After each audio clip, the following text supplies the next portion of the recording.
बिस्मिल्लाहिर्रहमानिर्रहीम। अस्सलाम वालेकुम। माई सेल्फ एडवोकेट मियाँ सादी अब्बास देवका। आज का जो हमारा टॉपिक है वो ये है कि नकल रजिस्टर हक दरान ज़मीन जो मिसल मियादी है, जो फ़र्द मलकियत है, जिसे हम उर्फ़ आम में जमाबंदी भी कहते हैं, उसको आपने पढ़ना कैसे है। नकल जमाबंदी में नकल रजिस्टर हक दरान ज़मीन मिसल मियादी में कौन कौन सी चीज़ें लिखी होती हैं, कितने कॉलम होते हैं, हर कॉलम में कौन सी चीज़ लिखी होती है और कौन कौन से पार्ट आपको देखने चाहिए और कौन कौन सी मालूमात आप इससे हासिल कर सकते हैं। बेसिकली जो हमारी सिविल प्रैक्टिस है उसमें जो फ़र्द को पढ़ना और फ़र्द को समझना ये बहुत बड़ी बात है। ठीक है, तो उम्मीद है मेरी ये कोशिश आप दोस्तों को पसंद आएगी।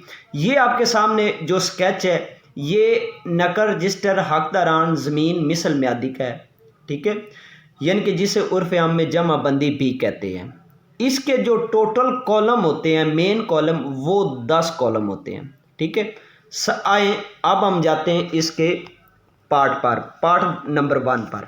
ठीक है, अब पार्ट नंबर 1 के ऊपर सबसे पहले मोहाल लिखा हुआ है कि ये कौन सा रकबा है, और ये रकबा है मलकपुर। उसके आगे लिखा हुआ है तरफ पत्ती, अगर कोई उसकी पत्ती है अलहदा उसका नाम लिखा। उसके आगे तहसील ननकाना साहब। उसके आगे लिखा हुआ ज़िला ननकाना साहब। और उसके आगे लिखा हुआ है कि ये जमाबंदी किस साल में मुरतब की गई। तो ये जमाबंदी जो आप देख रहे हैं ये 2019 और 20 की है। 5 साल बाद ये जो जमाबंदी है ये दोबारा मुरतब होती है। उसके बाद आगे इसके टोटल वर्क कितने हैं, ठीक है, ये लिखा होता है। अब कॉलम नंबर 1 पर जाते हैं। नंबर खेवट मालक। खेवट क्या है? खेवट है कि एक बहुत बड़े रकबे को, एक बहुत बड़े यानी कि पार्ट ऑफ लैंड को हम खेवट कहते हैं, जिसके आगे छोटी छोटी सब डिवीजन्स होती हैं। मैं आपको समझाता हूँ। हमारा सूबा जो सा भी ले लें, चले मेरा सूबा पंजाब है। ठीक है, तो जो पंजाब है ये एक खेवट है। ठीक है, और आगे अब पंजाब के जो डिस्ट्रिक्ट हैं ये खतौनियाँ हैं। ठीक है, अब डिस्ट्रिक्ट के जो आगे आ जाती हैं, जो तहसीलें आ जाती हैं, ठीक है, ये मुरब्बे हैं। और मुरब्बों के आगे आ जाती हैं, तहसीलों के आगे आ जाती है यूनियन काउंसिल्स। तो यूनियन काउंसिल किला नंबरान है। ये स्केच आपने ना, उम्मीद ख्याल है कि आपको हंसी आई होगी, लेकिन इससे मैं बेस्ट आसान मसाला आपको नहीं समझा सकता। तो ये मुख्तलिफ जो अमूमन एक खेवट में 2 से 3 गांव भी आ सकते हैं, एक गांव भी आ सकता है। ठीक है, तो ज़्यादा गांव भी आ सकते हैं। ठीक है, तो ये खेवट नंबर है 44। ठीक है, और इसका साबका जो खेवट नंबर था वो 43 था। अब आगे आ जाती है नंबर खतौनी काश्तकार। जो खतौनी है वो उसका नंबर क्या है? 240 ता 260, ये खतौनी नंबरान है। नंबर 3 में जो प्रॉपर्टी होती है उसका असल मालिक कौन है, जो ये इस खेवट खतौनी में जो मालिक है उसका नाम आपको कॉलम नंबर 3 में पढ़ने को मिलेगा। तो यहाँ पर लिखा हुआ है नाम मालिक, माँ नाम वालिद, खामद कौम और सुकूनत। तो ये है शाहीन आरफ वल्द आरफ हुसैन। तो ये उसका मालिक है, उसकी कौम लिखी हुई है, उसका एड्रेस लिखा होता है, उसका आईडी कार्ड नंबर भी लिखा होता है। अब आगे नंबर 3 पर है, नंबर जो कॉलम नंबर 3 है वहाँ पर है कि नोयत हकूक मालिक रहन मुर्तहन, कि जो मालिक है उसकी नोयत क्या है, वो रान तो नहीं या असल मालिक है। तो ये असल मालिक है, आगे उसका आ गया ये असल मालिक है। अब आ जाता है जी मुश्तरका खाता में मखसूस हिस्सा। ठीक है, तो अब इसका जो मखसूस हिस्सा है वो है,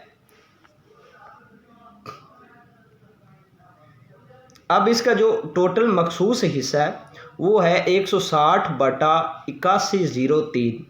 अब ये जो 160 है ये भी मुरब्बा फुट है, 8103 ये भी मुरब्बा फुट है। अब ये उसका टोटल मालिक है। ये क्योंकि हम फ़र्द ज़मानत पढ़ रहे हैं तो दूसरी फ़र्द भी बिल्कुल ऐसे होगी। और ये ज़मानत के लिए जो तैयार फ़र्द है ये रकबा मुंतकला में आप देख सकते हैं, नीचे लिखा हो जहाँ पर 16 लिखा है, 16 कनाल है। एक चीज़ जो फ़र्द होती है उसमें एकड़ के लिहाज से ज़मीनें लिखी जाती है, हमेशा कनाल के लिहाज से लिखी जाती है। पहले कनाल आएगी, उसके बाद मरले आएंगे, उसके बाद یا فٹ آئیں گے یا اگر سرسائی ہے ٹھیک ہے تو وہ آئے گی کہ کتنے سرسائی ہے یا فٹ آئیں گے ٹھیک ہے. تو یہ ہے مخصوص رقبہ حصہ بمطابق حصہ اس کا ہے 16 کنال. اس میں جو رقبہ منتقلہ ہے جتنی فرد تیار کی گئی ہے وہ ہے 4 کنال ٹھیک ہے 4 مرلے ہے. اب اس کے بعد آ جاتا ہے کالم نمبر 3 دال میں 4 آ گیا کالم نمبر 3 کا دوسرا پارٹ ہے ٹھیک ہے. یہاں پر زرعی پاس بک کہ اگر زرعی پاس بک وغیرہ جاری کی گئی ہے تو اس کا نام وغیرہ. اس کے بعد آ جاتا ہے نمبر 4 پر نام کاشتکار ما احوال، یعنی کہ اگر اس کی گرداوری وغیرہ کاشتکار کے نام پر کی گئی ہے تو اس کالم میں کاشتکار کا نام آ جائے گا. آگے آ جاتا ہے جی نمبر 5 میں نمبر خسرہ ما نام اگر کوئی ہو تو یہاں یہ خسرہ نمبر یعنی کہ یہ قطعات ہیں، یہ حصے ہوتے ہیں، یہ 116 قطعات ہیں ٹھیک ہے. اس کے بعد آ جاتی ہے جی نمبر 6 پر رقبہ و قسم زمین کھیت وار اور میزان کھتونی کاشتکار و کھیوٹ مالک، یعنی کہ جو ٹوٹل سالم کھاتا ہے ٹھیک ہے وہ ہے 810 کنال 6 مرلے ٹھیک ہے. اس کے بعد آ جاتا ہے وسائل پاشی ماں نام راجبہ وغیرہ، اور 8 پر آ جاتا ہے لگان وغیرہ، اور 9 پر کوئی مالیہ حبوب کے حوالے سے کوئی تفصیل ہو تو وہ اس کو لکھا جاتا ہے. اب نمبر 10 پر آ جاتا ہے جی کیفیت ماں نام نمبردار اگر کوئی ہو شرح مالیہ زمین یا کوئی کیفیت ایسی کہ جو اس پراپرٹی کے جو انتقالات پیچھے ہوتے رہیں، اگر کوئی سٹے وغیرہ درج ہوتا ہے تو یوں اس کالم میں لکھا جاتا ہے، آپ کو اس کالم سے پتہ لگ جاتا ہے ٹھیک ہے. تو اگر آرڈر رہنا ہے تو پھر بھی اس کالم سے آپ کو پتہ چل جاتا ہے. یہ نیچے لکھا نقل بمطابق اصل ہے، نام درخواست کنندہ جو اپلیکیشن جو یہ فرد لینے گیا ہے، نیچے یہ اس کا آبجیکٹ ہے فرد برائے ضمانت.